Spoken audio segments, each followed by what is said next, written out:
வணக்கம். இந்த பதிவில் மகரம் ராசி நண்பர்களுக்கு இந்த வாரத்திற்கான ராசி பலன்களை இந்த பதிவில் நம்ம தெளிவாக பார்க்கலாம். உங்களுடைய ராசிநாதன் 3ஆம் இடத்துல வக்ர அமைப்பை பெற்றிருக்காரு. இப்போ இந்த குருவினுடைய பார்வையில், குரு 3ஆம் அதிபதி 12ஆம் அதிபதி உங்களுடைய ராசிக்கு 7ஆம் இடத்துல இருப்பது ஒரு சிறப்பு. அவருடைய பார்வை உங்களுடைய ராசிக்கு விழுது. அடுத்ததாக இங்கே சனி பகவானுக்கு விடுது. குடும்பாதிபதி மற்றும் தனாதிபதி மற்றும் உங்களுடைய முயற்சி ஸ்தானத்தில் அமர்ந்திருக்கிறாரு. 3ஆம் இடங்கிறது சகோதர ஸ்தானம். இங்கே வக்ரமிப்பை பெறாரு. சகோதர வகையில் சில தடங்கங்களை, தாமதங்களை, ஒரு ஒற்றுப்போகாத ஒரு அமைப்பை இங்கே சனி இங்கே அமர்ந்து கொடுத்தாரு. இப்போ வக்ர அமைப்பை பெறாரு. வக்கரங்கிறது இயல்புக்கு மாறான ஒரு நிலை. அப்போது இங்கே 3ஆம் இடத்துல இருக்கக்கூடிய சனி பகவான் உங்களுடைய முயற்சிக்கு தடை பண்ணார். 3ஆம் இடத்துல சனி பகவான் இருப்பது ஒரு வகையில் நல்லதுனாலும் கூட அவர் இருக்கும் இடத்தையும் பார்க்கும் இடத்தையும் கெடுப்பார்ன்ற அமைப்பில் இருக்கிற இடத்த நிதானமாக வளர்ப்பார். உங்களுடைய வேகத்திற்கு சரராசிய அமைப்பு உடையவர் தானே மகரத்தில் பிறந்தவங்க.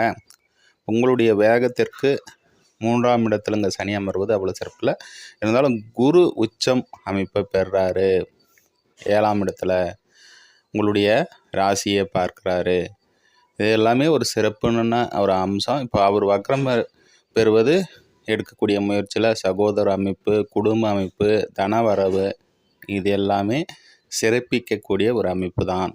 உங்களுடைய பாக்கியாதிபதி 6ஆம் அதிபதி 6ஆம் இடத்திலே பலம் அமர்ந்திருக்கிறாரு. வேலை அமைப்புகள்லாம் நல்லா இருக்கும். கேட்ட இடத்துல பண வரவு சிறப்பாக இருக்கும். உடல் ஆரோக்கியம் சிறப்பாக இருக்கும்.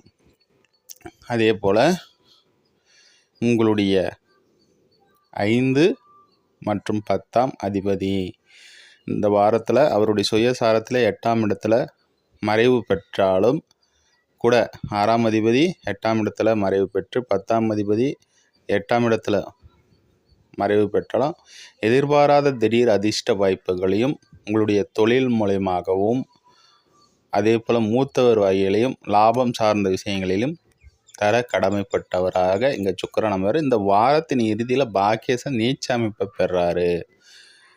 கடைசி ஞாயிறு இங்கே நீச்ச அமைப்பு பெறக்கூடிய இந்த சுக்கிரன் உங்களுடைய பசங்க சார்ந்த விஷயங்களில், தொழில் செய்யக்கூடிய இடங்களில், வேலை பார்க்கக்கூடிய இடங்கள்லாம் கவனமாக இருந்துக்கிறது நன்மை அளிக்கக்கூடியதாக அமையும்.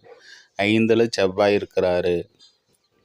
ஒரு இடத்துல செவ்வாய் போய் அமர்றார். அதுவும் திரிகோணத்தில் அவர் அமர்றார். ஒரு கேந்திராபதி திரிகோணத்தில் அமர்வது சிறப்புனாலும் கூட அவர் பாவர் என்பதனால பசங்கிட்ட கண்டிப்பாக நடந்துக்காதீங்க.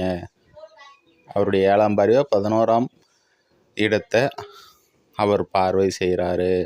குருவும் இங்கே பார்க்கறதுனால உங்களுடைய மூத்தவர்கள் மீது வெறுப்பு காட்டினாலும் அவர்களுக்காக சில நல்ல விஷயங்களையும் செய்வீங்க. அதன் மூலமாக சில நல்லதெல்லாம் நடக்கக்கூடிய ஒரு அமைப்புகள் இருக்கும். அடுத்ததாக இன்னொரு பதிவில் சந்திப்போம். நன்றி, வாழ்த்துக்கள்.